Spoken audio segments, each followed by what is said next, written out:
You know, I think I'm like most people. If I'm going to go on a crazy wild adventure somewhere, I want to know the best things to do. So I took a whole group of buddies with me down to Costa Rica, and I don't know about you, I'm probably like you. When I go to a place I've never been, I want to know what are like the best things to do. And when we get out there, it all came down to this river rafting, because Costa Rica has some of the most biodiversity of animal and plant life all over the planet. And they say that if you can tackle it by water, you're going to see some of the most amazing things.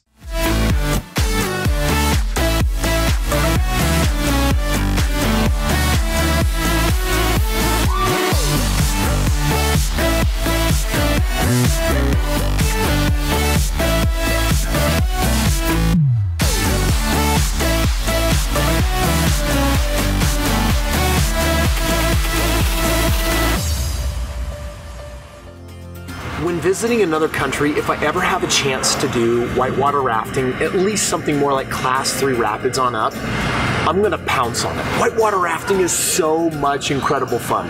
And so we're here in Costa Rica. We had an opportunity to take 48 friends with us whitewater rafting. So I think we had like 8 boats, 6 people per boat, and just hands down, whitewater rafting in the rainforest was so cool, because it was either the sun was shining on us, and then all of a sudden it was raining and it was coming down hard, and then we're being jostled by the rapids, and then you're getting caught off guard. At one point, we went around this amazing bend where the water was like crawling up the side as we were bending around these rapids super fast. Of course, you got your friends that are always trying to either pull you out of the boat, splash you really hard, there's competition.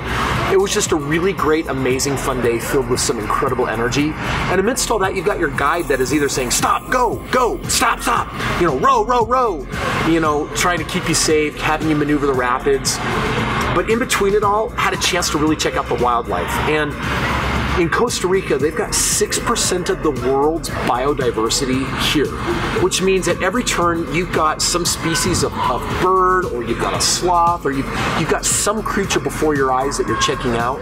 And it was such an amazing time to just view all that and take that in. We had 6 different species of toucan that we were looking for, and then I totally had like my heart broken. Like, I don't know what it is. Toucans, I think, being on cereal boxes, were always like immortalized as these like amazing, sacred, and beautiful creatures. And the guy's like, oh yeah, toucan, he's a carnivore. I'm like, what are you talking about? Oh yeah, he flies into other birds' nests and then steals the little babies. Yeah, I'm not joking. You watch them, and sometimes they'll fly out of the tree and they've got a tiny little baby bird's wing sticking outside the bill doing this, trying to like get back alive. I'm like, you gotta be kidding me.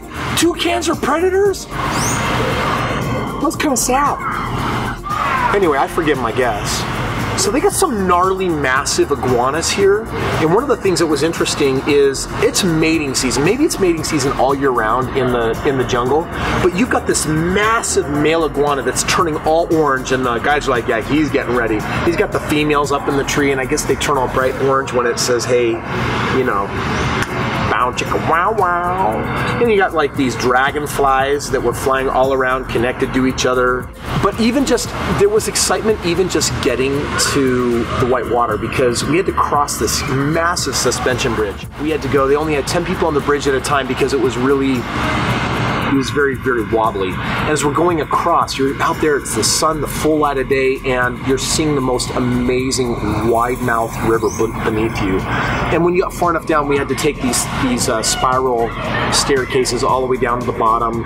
And it's interesting because the rafts are all the way over there in the middle of the river, and we're here, and there's a bunch of rocks and tributaries, and we're like, how do we get there? Like, the adventure begins, get over there. And you're just clunking down and getting in the water, and it was really amazing to see a group of people come together and enjoy that incredible experience together.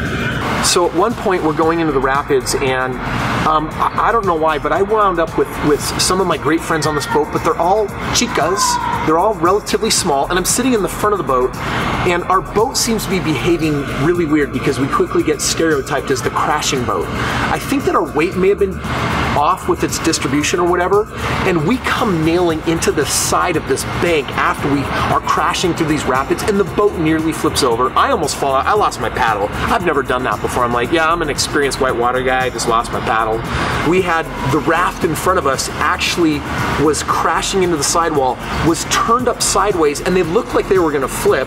Not only that, but one of my friends had his very young daughter like right in front, and I'm sitting in the front like, oh my gosh, we're gonna crash into them. Turns out we were actually gonna keep them from flipping, but like our raft came all the way up on top of them, swallowed their little daughter. She disappeared. I'm like, oh, you know, I've got little kids, right? And all of a sudden we like come back down off of them. They don't flip over. And as soon as our raft pulls away, the little girl looks at me like, how could you? I'm like, I wanted to blame the water. Like I was totally going into my own victimhood. Like, don't point at me. It's not my fault. Probably, kind of, mostly not. I don't know. It was a very, very fun day. Some of my wildest memories have happened from my world ventures. Friends, come subscribe, ring the bell, join me on one of my next trips so we can see what the world has in offer for me, for you, and what we're learning about life.